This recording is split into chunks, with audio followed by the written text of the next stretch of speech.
Hey guys, what's going on? I'm Vince. I'm Greg. I'm Mark. And this is another episode of our vlog. By the way, guys, quick disclaimer. The image and the thumbnail that we have is from Marvel's Spider-Man, the video game. So we don't own the rights to any Spider-Man thing. We just use it to help talk about our topic today.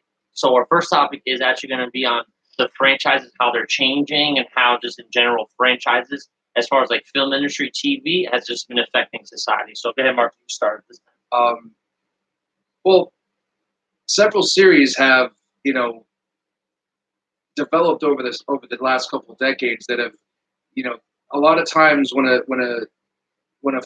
film comes out and it makes a lot of money and they didn't, they made it and they didn't anticipate how successful it was going to be, studios want to replicate the success. And the benefit to that is that people want more, the studios want more, and the creators want to do more.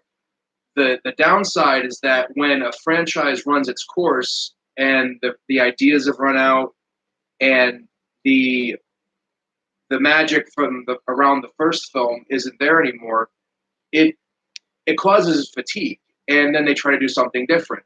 And sometimes it works to the advantage of everyone involved, and sometimes it doesn't. And I think with the way that, like this franchise, for instance, Halloween, there was the original, which was a legendary film by John Carpenter. It was, a breakout success. Right. Yeah. With the way that they continued with the second one, which only came out a few years later, they had it follow up on the same night. Even though you could tell a few years had passed, it was as if they had went right from the end of the first one into the beginning of the second. Yeah, right. You saw everyone was older. Yeah. And then when they wanted to, at that point, they wanted to make it an anthology series set around Halloween, where each movie would be on Halloween night, but it would be a new setting, a new set of characters. And then that didn't work. So then they brought back Michael for 3 more movies and had that go in a different direction, concluding with The Curse of Michael Myers, Part 6. And then they did 2 more, bringing back Jamie Lee Curtis, and that went into another direction. Yeah, right. And then they did the Rob Zombie ones, which went in another direction. And then after those, they brought it back with the one last fall, which was, it ignored everything else, and it was a proper sequel to the original.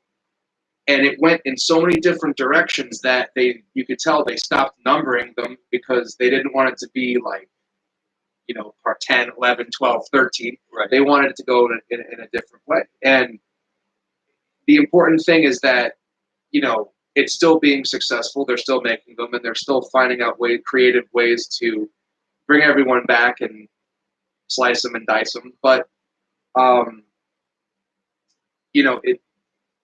negative effect of a franchise that goes on for too long is everyone going to be as interested, 20 years later as they were when it first came out. Right. Well, think about the franchises like when Star Wars, was the first 3, and they have like the cartoon, video games, novels, the whole lore. The expanded universe. Yeah. And then once Disney bought it, it's like, no, only the films 1 through 9 are canon. Everything else is not canon. You know what I mean? So like, it's weird to see like franchises, they try to go in directions, and then sometimes a company comes in and it's like, boom, they're like, no, actually this is all canon. Everything else is just not canon, or just doesn't fit in the story any longer. Which is kind of cool in a way, so it's not so much to follow. But if you're like a hardcore fan, I feel like maybe it doesn't have to be every single story. It doesn't have to be canon, but like I feel like you lose that imagination kind of aspect. You know what I mean? Well, right. To go from there, I guess. I guess, like, for me, I'd have to say that, like, franchises, all right, first of all, for those of you that are curious about the Pikachu shirt, honestly, no correlation with it whatsoever. It was just a cool shirt to wear for the day today. But I will say this, though. It's like, we're talking... Yeah, exactly. The funny thing is that when it does come to franchises like Pokemon and stuff, like you guys making good points about franchises, like, I know tonight things are going to come off like we're painting Disney to be the villain.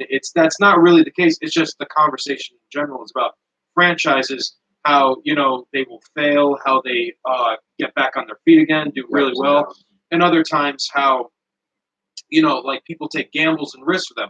Like people see Disney buying Star Wars, they're thinking like, oh no, it could go great, could go poorly, and in a weird way, it was sort of like they did both. Like they did well, but then as of late, they see that they're turning a certain direction and they don't like the direction. They're afraid that Star Wars fans, are starting to notice that Disney is selling Star Wars because it has the title Star Wars in it. And in relation to other franchises, we will talk about the Spider-Man franchise in a moment, but like franchises like Pokemon, something that's been around for more than 20 years, they're a prime example of taking a gamble by making that Detective Pikachu movie. I mean, be honest, before the movie came out, before you saw the trailers and all that, and you even heard about it, the idea of Pikachu being a detective, wearing the clothes, looking like Sherlock Holmes, the image just didn't add up. You didn't like it. You grew up with the cartoons or the video games throughout all the generations, and it's like him a detective. It just didn't add up. Then when you saw the trailer, and then cherry on top, you heard Ryan Reynolds' voice. That was one hell of a gamble they did for the franchise, and it actually made it successful. It made it so much a success that both the millennial generation and the new generation, Generation Z, the later kids, all teenagers and adults of now who grew up with the stuff from before, they think it's a great series again. Like they've always loved it, but now it's like it rejuvenated the love for it again. Honestly, right. So like what do you think would be the next best franchise that we could look forward to in relation to movies and comic books, like things as a whole? You know what I mean? Well, I mean, one important topic is how many different rights and many different studios and how many studios own different properties. So with the different mediums that are out there, it's what they kind of have availability with, from what movies they can make and release in theaters, what comic books they can release in stores, or novels, adaptations, what video games can be developed, and what the streaming service can, series. Right. Like series like on Netflix, but now it's like Disney Plus and everything else that wants to hop on the streaming steam train. Play on words. But no, but I think that part of it is, it's not necessarily what specific properties, but what each of the studios who start a streaming service have the rights to, that they can include on their streaming service and help promote with different things. Like Disney, you can tell, wants to have, they're always going to have their classic library, but now they want to include like series like The Mandalorian. They want to include, for Star Wars, they want to have potentially a series based around Willow, so that they could have a high fantasy series like HBO has Game of Thrones, and Amazon Prime is, they're developing a Lord of the Rings series and a Wheel of Time series. It seems like the direction that everything's going, you're always going to have like a shared connected universe, like the MCU, like the DCEU, the Conjuring universe. It seems like a lot of the directions are going in the way that they're not necessarily making like original and then sequel. They're doing the original, a sequel, and then a spin-off, and then the next entry, and then another spin-off. It seems like they're developing stories that are being told to tie into the main ones, and then like exploring areas that we might not have thought of first. I guess that kind of is a bit, there's like good and bad, because you think about it, having a universe, they're able to expand and try new things if something works or doesn't work. And then at the same time, I guess it gets repetitive. Like, it took 10 years, 11 years for the MCU to build up to the final thing. But eventually, superhero movies are going to be played out. You know, I mean, even though there's so many different superheroes with either different backgrounds, different powers, different ethnicities, different genders, different anything, different scenarios, eventually there's going to be a time where people are going to be like, I really don't want to see any more superhero movies. I'm not going to see any more stuff. That's why I feel like Disney, they're trying to just they're trying to put their foot in everything. Like, I feel like eventually, when they make, they're probably going to make Deadpool and stuff like that, they're going to keep R-rated for that specific stuff because they want to keep some adult fans, and they're going to have X-Men, they have the Star Wars, they're trying to get their foothold in everything, I feel, to monopolize it. And again, we're not trying to diss Disney because I love Disney and everything, but obviously, just the way things are, it just seems like Disney, at most of the companies, is really trying to monopolize as much as they can without being a monopoly. And let's be honest, when you are dealing with a company or a corporation that basically builds everything off of the money and all the funding and all the attractions and attention, plus, most important of all, the reputation. We're talking about a reputation of something that's been around for damn near close to 80 years. You know what I mean? If not more than that. Right. What I'm trying to get at is the fact that, they want to build more on these characters and what's happening, so much so that if this can make sense, they don't care about the wants and needs of the fans in the short term, so that when they profit more and more, they can finally entertain us tenfold long term in the future. But the problem, though, is that we're putting a lot of faith into one company. You know what I mean? And in the end, that's not a good thing. It's so, we trust Disney. We love Disney, but, we're realists too. It's like, I know some of you are out there are optimists, some of you are pessimists. Myself personally, I like to think of myself as a realist with a happier look at life, but I am a realist. And the reality is that, you guys are upset out there about what's currently happening with Spider-Man, and franchises as a whole, as franchises change based on who gets their hands on it. I'm only telling you now that this is the tip of the iceberg. It only is going to either get worse or get weird, and maybe in the future get better. But the only way it gets better is you have to play the waiting game, and there's a lot of trial and errors. I mean, guys, you're talking about like Tom Holland possibly not being Spider-Man anymore. It's like, do you know how many times, when it comes to like Hulk being redone, how many times Fantastic Four had to be redone? And, all of you now are like, oh, Thor and Captain America and Iron Man, they're amazing. Go back in time. I'm sure you've seen memes and goofy pictures before, but go back in time and look up some like really old school movies and videos that came out in the 60s, 70s, and early 80s of those heroes. And like the costume was like really low quality. Everything was B or C rated type movies, but people still loved them. It wasn't until, at least a solid 30 or 40 years later that the movies that we love now is what we finally get. So sometimes you gotta wait until you finally get what you want. And, we want Tom Holland now, but he's an actor. He's an actor playing a beloved character, but who owns that character? You know what I mean? And we, the fans, got to suffer. We got to deal with it. That's true. Which is going to bring us into our next topic, which is the whole controversy. So as of the date when this video was made, there's talk that Spider-Man might no longer be a part of the MCU because Disney and Sony cannot come to an agreement. Supposedly, a lot of people have different opinions, but what a lot of sources are saying is that Disney was usually getting 5% of profit from the Spider-Man. Now they're hitting Sony with, hey, instead of 5%, let's get a whole 50%.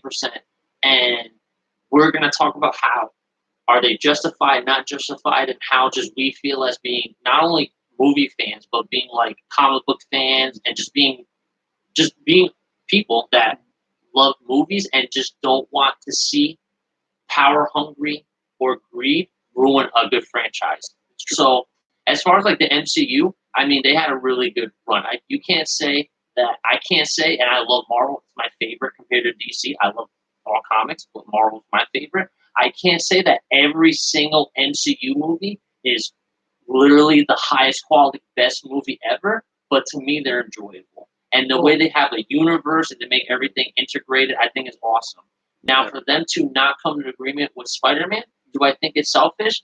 To go from 5 to 50, that's being selfish. Now, not saying that it's wrong for them to do that, because realistically, if you look at Sony by themselves, other than the Spider-Verse cartoon movie, which won an award, that really is the only really good movie that came out with them in a long time.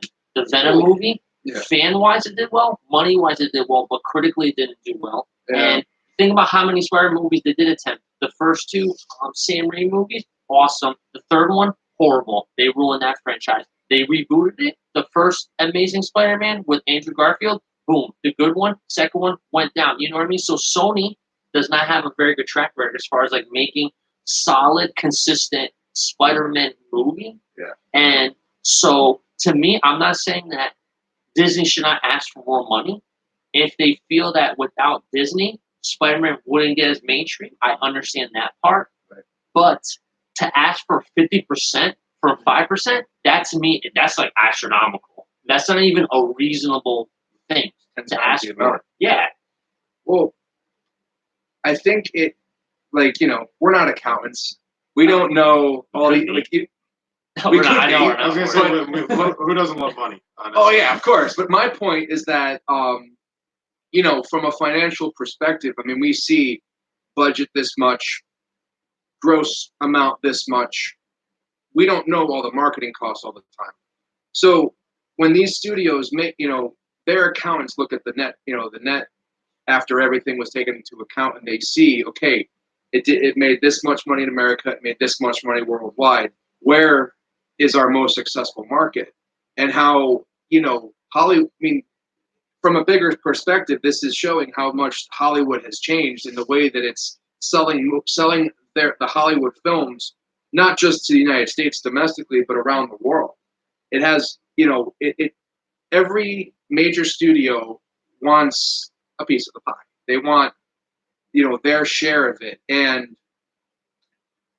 you know, I'm not sure how much truth there is to it, but supposedly after, I mean, during the 90s, the late 80s and early 90s, there were pulp comic films from, well, you could consider Batman part of that, but it was mostly with the Rocketeer, Dick Tracy, the Shadow, the Phantom. They were making like 1920s and 30s comics into films, but they weren't taking off into big franchises. They weren't taking off to be like the most successful. They were like, they have cult followings because they were very colorful and very, very creative. But it wasn't until, I mean, not even with Blade, you know, because Blade was technically the first big budget Marvel film, but it was an R-rated one. It was not made for kids. But when X-Men came out, and that was very successful, that began its own franchise. It was that everybody wanted to cash in on that, and they didn't, you know, the Marvel Universe hadn't started yet, so there was, you know, it became like a cornerstone almost. Yeah, it was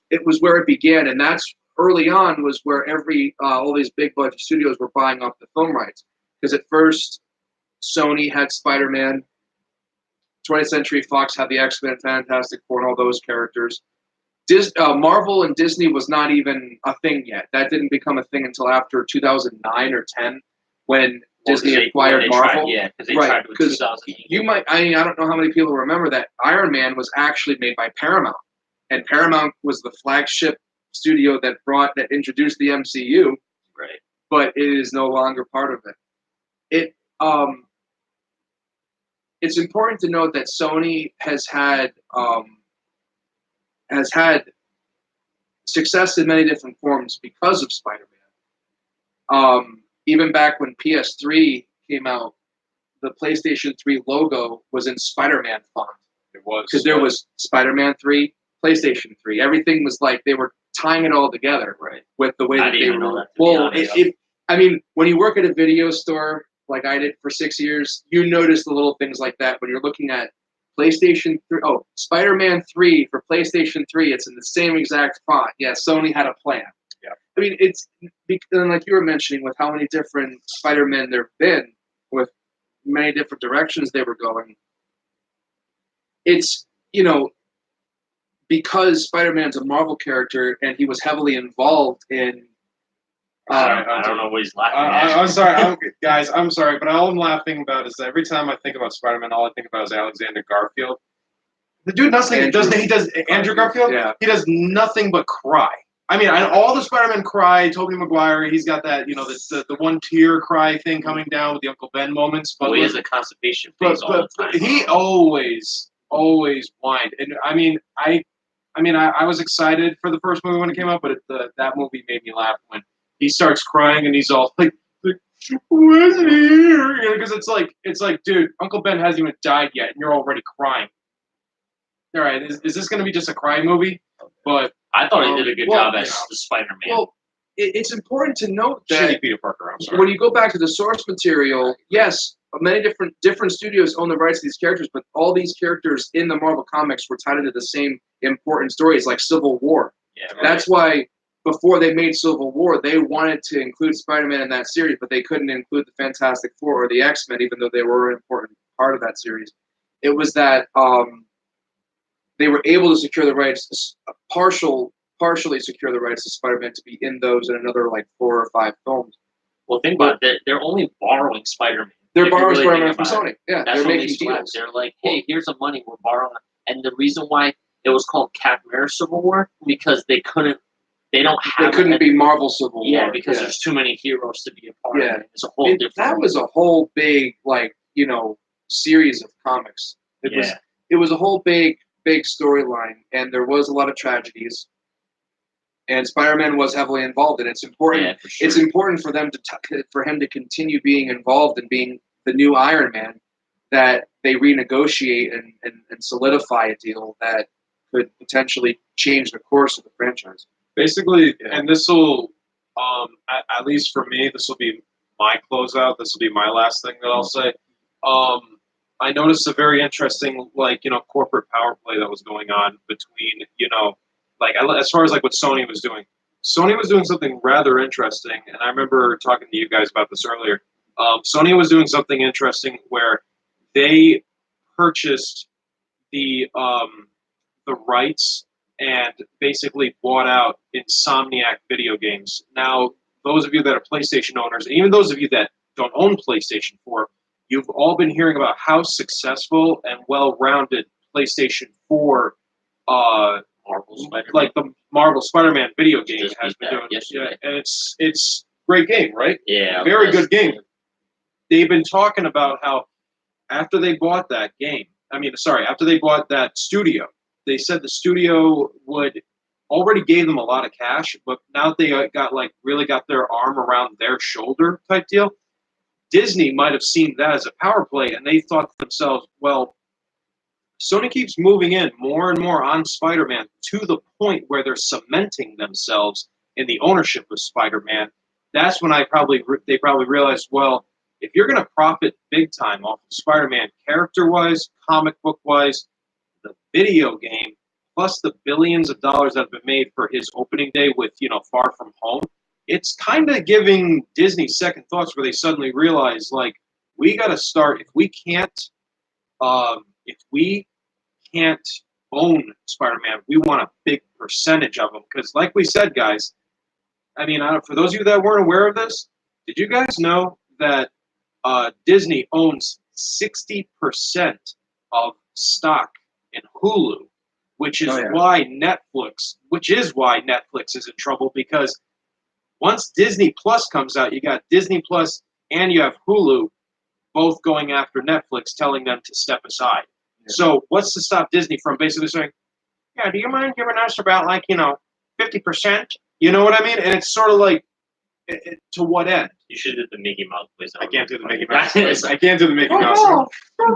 Well, the only thing I could say, I guess, for my part is that I'm not saying that Sony is a bad company. I'm not saying that Disney is a better company. They have more money to play with and have better effects, have better producers, better directors. But I feel, and a lot of other YouTubers or reviewers would agree with this, going off of what Greg said about the video game. Since the video game won, I don't know if they won awards. They should. It was such a good game. Well, but just that the whole universe, the story was unique. You know, they gave him a new costume, and the story was, even though it's the same characters, they told it in such a different way that if they can do it in a video game, they should take the same writers who made the Spider-Man video game and they turn it into a movie. I think they would have a successful franchise. Plus, with the Spider-Verse, they have another small thing where Disney can't interfere with that one, and they can, since they have the multiverse Spider-Man, they can literally make an MCU version of Spider-Man. Literally, again, the Spider-Verse, they can have Miles Morales, they can have 2099, Ben Riley. They can introduce so many different Spider-Men that I feel like they would still have some kind of hold if, God forbid, something happens and they literally can't find a agreement. They're like, you know what, Tom Holland, we can't do your franchise anymore. We got to lose Spider-Man. Now, I do feel too that if they do decide to not have Spider-Man anymore in the MCU, that if Sony does try to reboot it for a fourth time, I feel like a lot of fans are just going to lose interest in it. Like, they're not going to want to see an origin. If they do, kind of like what they did with Thor, yeah, they didn't make another Hulk movie. They kind of like, well, you know Hulk now, and they just made a character. If they go off that, I feel they might have a better success than let's make another origin story, start from the bottom. Well, you don't have to. Yeah, exactly. Well, the reason they did Thor Ragnarok the way that they did was because Universal still has a hold on the Hulk, the Incredible Hulk, and technically on Namor until they come to solid deals at Disney with Universal. Well, it's weird because I heard Namor's supposed to be the villain in the second Black Panther movie, and Luke Evans is supposed to play him. That would be awesome, but I think that they might have solidified it. But the last thing that I heard was Namor was one of the only ones that Disney didn't own of the Marvel characters outside of the 20th Century Fox and Sony and that whole deal.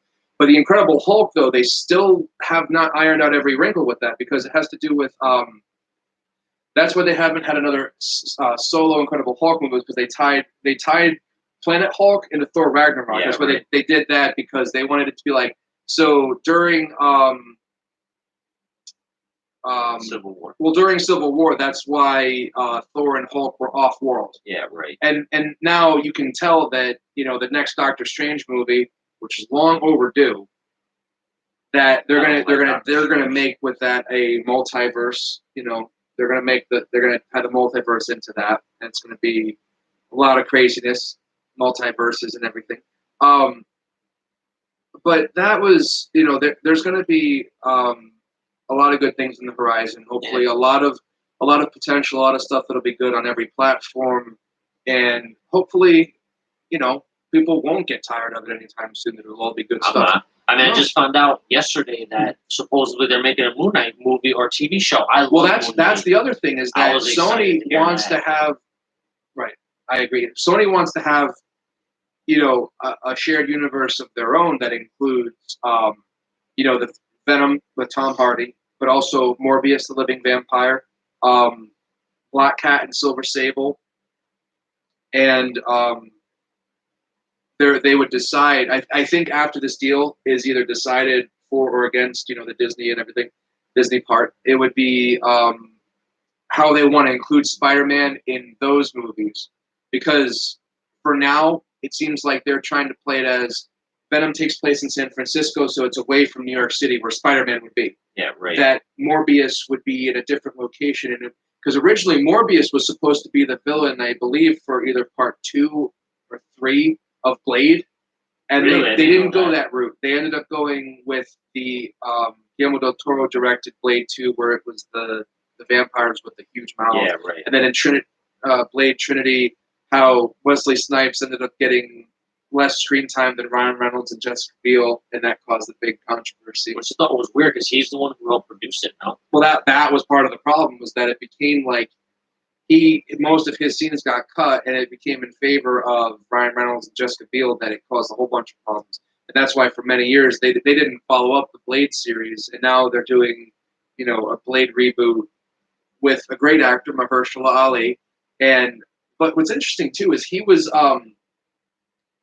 also a character in Luke Cage, so he technically is another actor to have multiple roles in the Marvel shared universe. I think it's because his role was so minor, or it wasn't. Well, it was pretty decent size in the first season of Luke Cage, but it's very different to go from playing that character to playing Blade. Well, plus you got to remember now, Daredevil, Luke Cage, Iron Fist, and Jessica Jones, almost like I feel like they're like wiping them off because they don't include them in The the Netflix MCU. series, So, like, you know what I mean? I feel like they're kind of like, yeah, well, they happened, but they didn't happen. Because, I mean, just like, and also, I just found out today, too, that Kit Harington, Jon Snow from... he's supposed he's to supposed to be. be, dude, he's supposed to be in the Black Knight or something like that from the Eternals. Angelina Jolie's in that movie, yeah. too. Well, So pretty much every main Right. actor wants to get in the MCU, pretty much. throughout the next year, we're going to find out because it's similar. Because Guardians of the Galaxy at one point was going to be a very different movie than what James Gunn made, but he made a great series out of it. And the same thing, the Eternals could be many different stories because those characters are eternal. There could be thousands of different stories that they could tell. But we'll see what happens for the next couple of years and how everything comes together, and hopefully it's all good. All right, guys, so that's it. So my name is Vince. I'm Greg. I'm Mark. And that's our vlog, guys. Thanks. Stay tuned for the next one. Later. All right. Peace, guys.